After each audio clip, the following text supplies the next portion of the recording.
Alabama versus Auburn, Saturday night, 6:30, Jordan Hare Stadium, SEC on ABC. Chris Fowler, Kurt Herbst on the call. Ladies and gentlemen, we have arrived at the famous rivalry of the 2025 college football season. I can't believe it. Here, this season has absolutely flown by. Um, fact that we're already at the week of Thanksgiving, um, talking about CFP, talking about conference title games next week. Um, and we're already here. It's absolutely crazy. Past the years gone, feels like yesterday. Um, rolling in the disappointment of losing to Florida State, and now Alabama CFP hopes are on the line this Saturday night. Jordan Hare. Um, a lot to get into this episode. Iron Bowl special. This is one of my favorites. And I love this episode, and I have for the last 4 years. I've had this podcast. Absolutely love getting to break down this game. Favorite game of the year. I undying amount of hatred I have Auburn, and just that change. So a lot to unpack this episode. We're going to unpack Alabama's last home game win of the 2025 season over EIU. We're going to talk a little bit about some SEC title outlook. We're going to talk about play, and we're going to talk about game for the Iron Bowl, and then we're going to really get into our Iron Bowl prediction and previewing that game. All on this episode of the Bama Factor with Alex Taylor. Well, good evening again, ladies and gentlemen. If you're just joining us, you're listening to The Bama Factor with Alex Taylor. As always, I am your host, Alex Taylor. Good to be with you again on a Tuesday night here at 11:36. Reason I am up this late is because the Alabama Crimson Tide basketball team playing in the Players Era out in beautiful Las Vegas currently, and they did not come on till 11 o'clock. So if you see me glance towards my iPad in the show or watching this, keeping up with the game currently. But I also will be using it for stats and some other things I have as well. We're just going to jump right into it. So Alabama absolutely dominates Eastern Illinois Senior Day, last home game of the season for the Crimson Tide. Only one blemish on the home record this year against Oklahoma last week. But overall, a great homestand for Tide this year. Wins over Louisiana Monroe, Wisconsin, Vanderbilt, Tennessee, LSU, Eastern. A lot of good games this season. I know just great crowds. I got the opportunity to be part of three of them. I went to Wisconsin, Tennessee, and LSU. Wish I could have gone to Oklahoma. Kind of glad I didn't now. But I wish I could have made it to first home game of the year, but I was out of town on vacation that week, so I didn't get to make that one either. But Alabama absolutely gets a dominant win. This past Saturday, 56-0, completing their second shutout of the season. A little bit of a recap. Really, the ground game, really kind of the story of the day here. Alabama compiling 269 yards on the ground. That was really a point of emphasis, I think, that this coaching staff, the team, the fans really wanted to see addressed. And regardless of the level of competition, it's always good when you can run the ball effectively. In some instances, it can be more impressive to do it against a smaller opponent because it's hard to get up for an opponent like this. 1 o'clock kickoff, coming off of a loss, in for your opponent. You're supposed to. So it's a little hard to get up for this.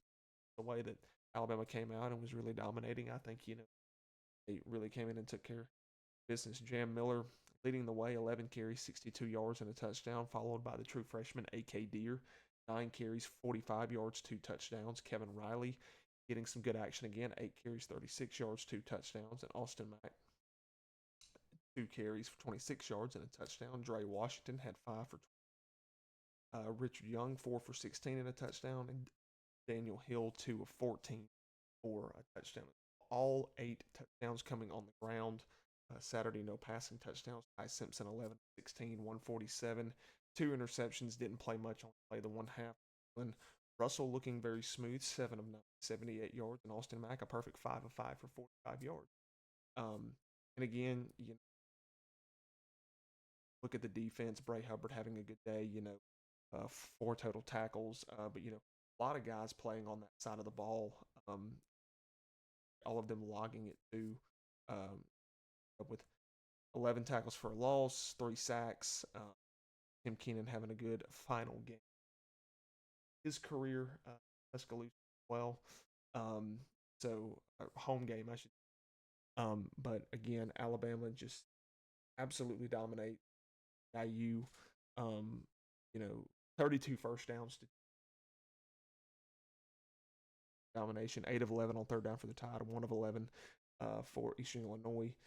Total yards 539 to 34, and 270 to 20 passing and 269 to 4 on the ground. So Alabama just absolutely.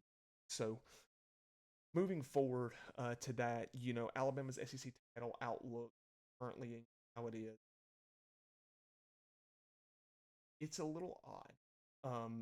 And the Crimson Tide, it's never thought it would come down to, we had an opportunity we could go against Oklahoma to go ahead and clinch that spot in the title, but had to make it a little bit harder themselves to go into Jordan-Hare and clinch it this week. And it has been determined that obviously with Vanderbilt winning Saturday, all Alabama has to do is win this Saturday, and they do clinch spot in the title. But that's the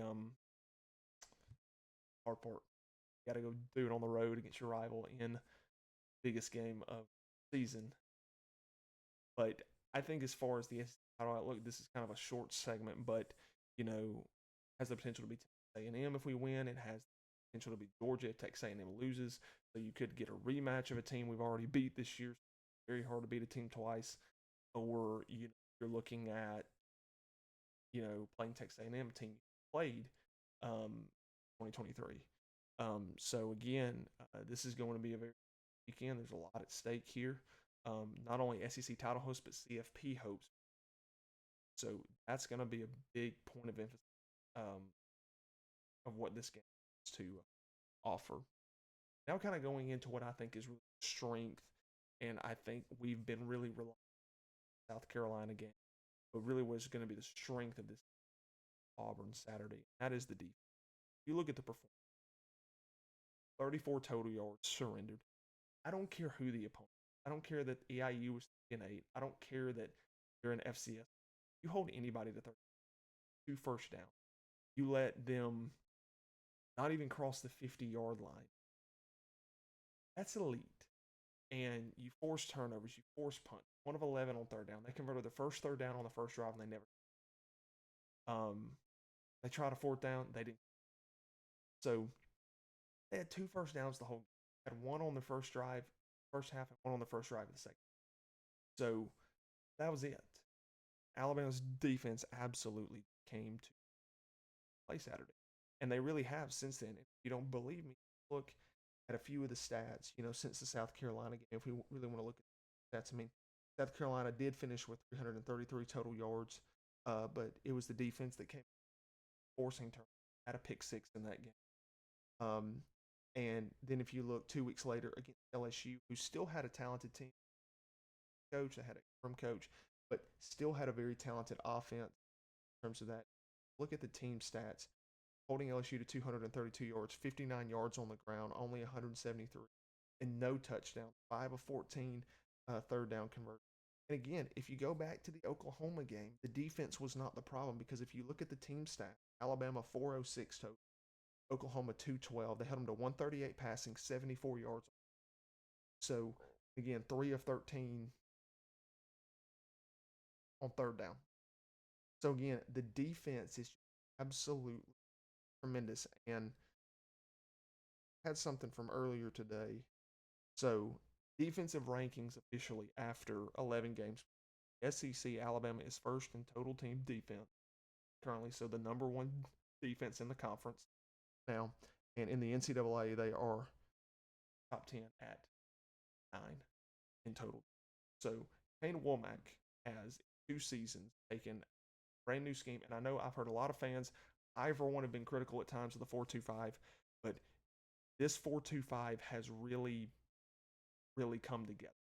And swarm the concept, the secondary is playing well, the front is getting pressure, setting edges well, our linebackers are playing very well. It's come to fruition. And, to have the schedule that we've had and to play some of the offenses that we've had, I think that's a testament to Kane Womack and the fact, he's a semifinalist for the Broyles Award, well deserved consideration for some other head coaching jobs. Um, I hope we don't lose him. I would love to keep. I think Kane is a great DC. I think Kane has stepped up, really mattered. And I think he's really instilled this type of swarm mentality to the to really the whole defense. I mean, you even saw the second and the third and the fourth string guys this past Saturday still having that same mentality, getting that opportunity, playing hard to the ball, and forming and just gang tackling. And you know that's the biggest thing for me. I love seeing from the defense, and just but when we create turnovers, we didn't create any turnovers. Had the opportunity to, I think, create really 2 picks. Probably could have both been pick six, but we dropped a couple more. We forced a few fumbles that we didn't get on. So, we just got to convert those. Other games we've converted turnovers, and we've got to continue to get after the quarterback. I think Johanze Pierre is still playing very well. Having Quay Broussard back is going to be huge. I'm just really excited what's going to happen going forward with the defense, and I think it's going to be the strength that you continue to lean on, and you've also got that's this Saturday night. We're gonna kind of go ahead and get into what needs what I really want to see. Well, first thing and foremost is you got to go in there. The crowd's going to be hostile. It's at night. Jordan Hare at night is obviously a tough place to play. And Auburn's coming in with nothing to lose. Auburn's fighting for bowl eligibility. They want nothing more, not even much as the bowl eligibility. They want absolute ruin Alabama. That will give them more joy than getting to a bowl game. Is getting to ruin their arch rival. And so early on, we got to take the crowd. You have to make the crowd a non-factor. You got to come out and got to. Time of possession is going to be key. And I guess segment 4 and 5 kind of. So I'll just kind of lump these together. But time of possession is going to be key. We've got to be able to control the ball. The offense has got to get back to the place where it's playing complementary ball to the defense. Because the defense right now is, last couple games, has carried this. And, if the offense can get back into the swing of the game it played against Tennessee and the game it played against Missouri and Georgia, Wisconsin, if we can get back to those games, Vanderbilt, if we can get back to those types of games where we're playing good complementary football, then I don't think anybody can beat us.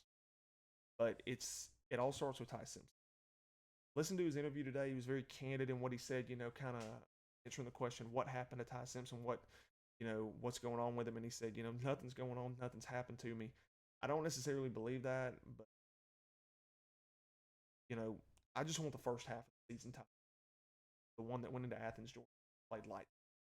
The one who played against Vanderbilt, the one who made the throw on 4th and 8, Missouri. But anyway, I think he needs to get out of his own. I want the run game to show up Saturday. Auburn's front is very good. It's very talented. You've got to get to a point you can establish that run, and I think that takes some of the pressure off of Ty because you get into situations of where you pass the ball. So I will say that we do have to establish a run. So that is something that we definitely have to do Saturday. So that's a big key. And the other key would just be let Ty take what the defense gives you. Auburn secondary, not extremely disciplined. One of the weak points.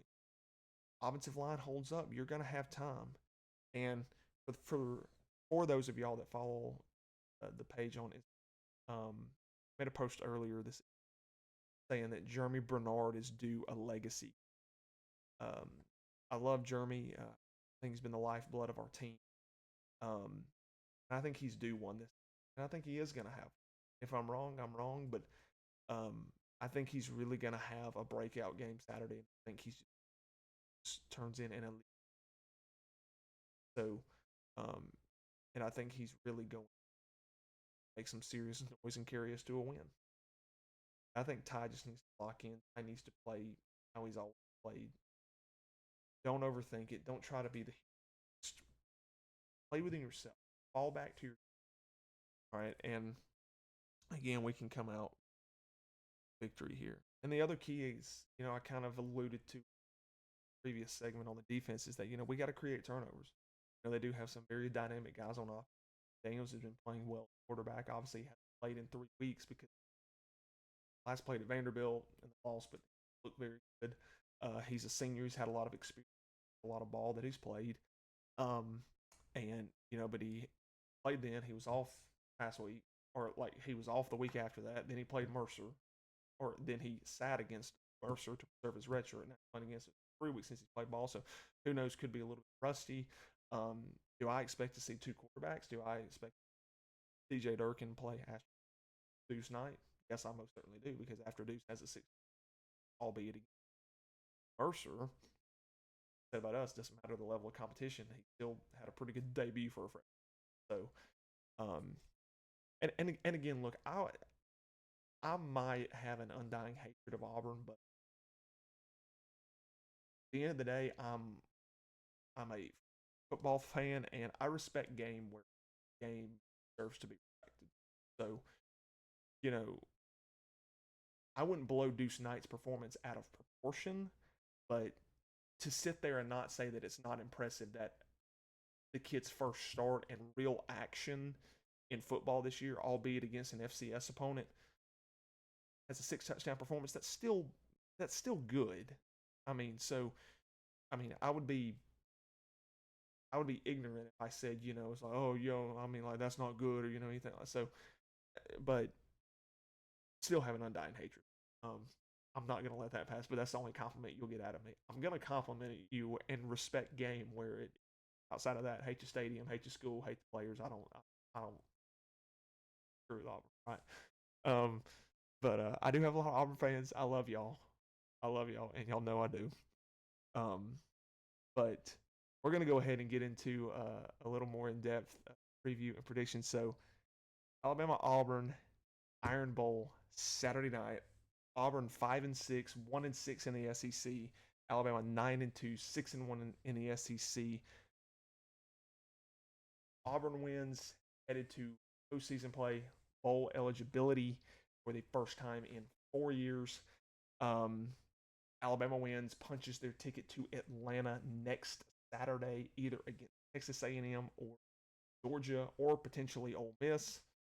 Could have a few things. I don't believe Ole Miss can get in if we win, so scratch that. It's going to be Texas A&M or Georgia. Saturday night, 6:30, SEC on ABC. Chris Fowler, Kurt Herbstreit, Holly Rowe, Jordan Hare at night. Season on the line. Man, we're here. If you would have told me at the end of the season that us and Auburn would be playing for, or we'd be playing for a spot in the SEC title and CFP hopes to be on the line, I would have said, "Oh no, that was probably a Georgia game, or that was a Tennessee game, or Oklahoma game." Not this one. But each team comes in after really dominating wins over FCS opponents. Just looking at the stats here for Auburn. Just looking at the stats here for Auburn. Jackson Arnold is their leading passer as far as yards go. But if we want to look at um, who's actually going to be playing, more than likely Jackson Arnold will not see the field. But Ashton Daniels, in just a couple games played, 50 of 80 for 538 touchdowns and an interception. Um, Jeremiah Cobb, their leading rusher, 165 carries on the year. Man, they run the ball. I tell you, they do run the ball. 936 yards, only 4 touchdowns, but is playing very well. Is a very good tailback. Jackson Arnold is second lead um, rusher as far as yards and carries on the team. Um, Obviously, earlier in the season, Damari Alston, team captain, somebody who really expected to break out this season for Auburn, left the team, um, largely due to probably freeze, a few other things going on in the midst of a losing. Alston only finished the season with 32 carries, 128 yards, and a touchdown. I think he just got passed up by Cobb. Cobb is a hard runner, um, and he's a very talented back, and 5'11", 200 pounds, state guy. So plays extremely well. Obviously on the outside, they have a lot of capable receivers. Starting with Cam Coleman, 52 on the year, 5 touchdowns, 182 yards. Eric Singleton, very good guy on the edge, 55 catches, 508 yards, 3 touchdowns. Obviously Malcolm Simmons, 22 catches, 314 for a touchdown. Horatio Fields started the season really well. Suffer season-ending injury. We pray for his recovery. They still got some good tight ends. They don't throw to him as much. Don't really have the best stats. Brandon Frazier only 12 catches, 78. Preston Howard 9, 79. So not really seeing a lot of tight end, but ball a lot. As you tell, 165 carries. Cobb. So that's kind of where they work on offense. And then if you look at the defense, can't look any further than their linebacker Xavier Atkins, number 17. 81 total tackles, only 7.5 sacks. Does have an interception. He's forced 2 fumbles. He's recovered a fumble. Playing really well. Probably their best player on the defensive side of the ball. Robert Woodyard Jr., 64 total tackles on the sacks. A lot of them are just playing very well. I mean, of course, you can't look Keldrick Falk. Kind of not had the production that a lot of people predicted him to have. Only 20 tackles, 2 sacks on the still a very presence on the edge there. Juan Fagans, right where I'm from in Oxford, had a good. Got some really good guys. Safety. They rotate a lot of guys. That's the key there. Former Alabama cornerback Jaquez Robinson also converted to a safety. Kind of a little hatred there. You go to Bama, then you go to UCF, then you go to little brother to finish out your career. But he's had a good total tackle. Hasn't really defended any passes. You're seeing a lot of guys in the linebackers, safety, tacklers. They play well, and it's going to be key, I think, for them, and it's going to be Alabama's offense to play well as well. So now, kind of going Alabama's stats here. Kind of overview the stats here as we round out this episode. Ty Simpson, the lead passer, closing in on 3,000 yards. 22 touchdowns. Bam. Leading us in rushing, with 410 yards and 3. Jeremy Bernard, our leading receiver, with 48 catches, 676. Ryan right behind 598 for 4 touchdowns. Isaiah Horton up there with 5 touchdowns. Just really how we've spread out. We've got multiple guys over 3 yards, a couple other guys over. Really kind of spreading out the love there, as far as that. And if you look at the defense, Justin Jefferson, 58 total tackles. Dante Long right behind him. Ray Hubbard at 53. Been just a really good season. Alabama on the defensive side of the ball. I mean, 23 total. 23 total team this year. Kind of down from last year as far as production. Alabama has notched 10 interceptions, 12 forced fumbles. They've recovered 8 fumbles, so just all out. So having a lot of success with creating. Um, got to be some top in the nation. So overall, just great, great stats across the board. A lot of talent, regardless of what Auburn's. Um, there's a lot of talent on the, and Auburn kind of had that struggle of don't really have an offense. They have a defense. Really, these last 2 games, found their offensive, I think, level. And again, this is not a game you want to take lightly. Players, Auburn won't. None of the fans won't. This is one you shut down the state for. That friendships are tested. Sometimes, I think the divorce rate goes up by like 20% on this day. So, it's pretty incredible. But when it comes down to it, on paper, Alabama should walk. But because it's in Auburn and because of the stakes, because of just the nature of the game, it's so unpredictable. I always say every year, the most unpredictable game that I ever try to cover, that anybody can try to cover. You just don't know. When you cover a rivalry game, and it's different than covering a Tennessee game, LSU, a Georgia game, a Mississippi State game. When you cover the Iron Bowl, it's different. And I'm pretty sure that Ohio State fans and the Michigan fans feel the same. Texas OU feels the same. Texas A&M, Clemson, South Carolina, all the Georgia Tech, all those rivals feel the same way. It's hard to predict if you beat your rival because it's unpredictable. It's a rivalry game. Can't stand each other, so the stakes are always raised. Doesn't matter if you're 0-12 or you're 12-0. You're give your rival your best, and it's going to be a hostile environment. Again, it goes back to if Ty does not take care of the ball and play like he's capable of, we could be in for a long. However, I think the defense has enough in it and is playing at a high level that it's going to give our offense opportunity. Key is, can our defense has got to create turnovers in the game. That is going to be huge. Auburn's utilizing the short passing game, curl routes, back routes, these slant patterns over. Got to be disciplined over that. We've got to limit yards after the catch. They have guys who can take to the house. Good on the in the screen game. Cam Coleman is obviously a very big presence on the outside. He can make acrobatic catch. Very good receiver. All right. The biggest thing for us is that I just want to win.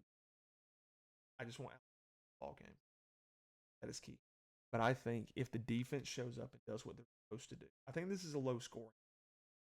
I mean, line started out at 5.5 and moved down to 4.5. The over under is only 46.5 in this. And now the line's moved back to Alabama's half. Line's moving a lot. I predicted before Saturday. But overall, I just think that Alabama does what they're supposed to do. And Bama is clearly more talented. I'm not saying Auburn doesn't have talent, they do. But Bama is clearly more talented. With the stakes being what they are, I hope Alabama comes in, takes care of it. But I will say, final score in this game, it's going to go to the fourth quarter. It's going to. And I'm preparing myself. I caution Alabama fans to prepare themselves. It's going to go to the fourth quarter. I think Alabama can pull away and win this game 31-6. I'm going with that as my final score. Might change between here and Saturday, but I think 31-17 is solid. I said the first team to 20 in Alabama, Oklahoma won the game. Oklahoma, we both got over 20. Oklahoma was that first team to it. 23. Ball game. Not tooting my own horn there, just saying. So, I think first team. Um, this is going to be an interesting ball game. I'm predicting going to be a lot of penalties. Going to be a lot of crazy moments. But at the end of the day, there's no jinx, there's no curse, there's no haunted. Just go in and play ball. That's all I have to say. Do that and punch your ticket. Don't worry about Atlanta. Don't worry about CFP. Don't worry about the committee. Don't worry about anything else. Don't worry about beating your rival. And I will leave all my audience and the listeners words of the legendary Coach Paul Bear Bryant. Sure, I'd like to be Notre Dame, but nothing matters more to me than beating that old Cal College on the other side of the profound quote. Um, you've often heard it said, we work 365 days a year for one opponent. And I mean, it's worth bragging rights, ha ha ha, we beat you. And the Foy ODK Sportsmanship, who the SGA president of student body has to present other SGA president, usually at the basketball game. So we would like to keep that. Alabama on a 5-game win streak, hoping to make 6 in the Iron Bowl. It's rivalry. It is rivalry weekend. A lot can happen. Ohio State and Michigan, Texas A&M, Georgia Tech, LSU, Oklahoma, Alabama, Auburn, Florida State, Ole Miss, Mississippi State. This is the best weekend. Thanksgiving, you get to have food, you get to be with your family, you get to be grateful for all that God has blessed you with. And I'm gonna have a great time Thursday with my in-laws, and then I Friday watch the game with my. You can't trade these. You can't, sometimes you can't get those times and the moments back. Cherish them. So everybody, thanks for tuning in tonight. Um, one of the last regular season shows for the year. I hope everybody has a happy Thanksgiving. Thank you guys so much. I'm thankful for all of y'all, for what you really just honestly have meant to me personally, for this page, this podcast, helping it grow. Be sure to follow me on Instagram, X, and TikTok at the.bama.actor. Especially Instagram, we're closing in on 30K. Need that 30K by the end of the year. Want that to be the New Year's present, 30K. And a good milestone headed into 2026. But Alabama fans, if you're a drinker, might want to get the liquor, might want to get some type of hard seltzer, because I think you're gonna need it Saturday. But I would love for us to come out and just take care of business and it not be a concern. But it's going to be a game, and it's going to be a war Saturday, and we've got to go and take care of business. And we're one win away from Atlanta. Kalen DeBoer's second. Everybody, hope you have a great evening, a great week, a happy Thanksgiving, and a great college football Saturday. We'll see you here next week to recap Alabama Auburn and preview whatever postseason lies ahead for Alabama. Everybody, good night. God bless, and roll tide.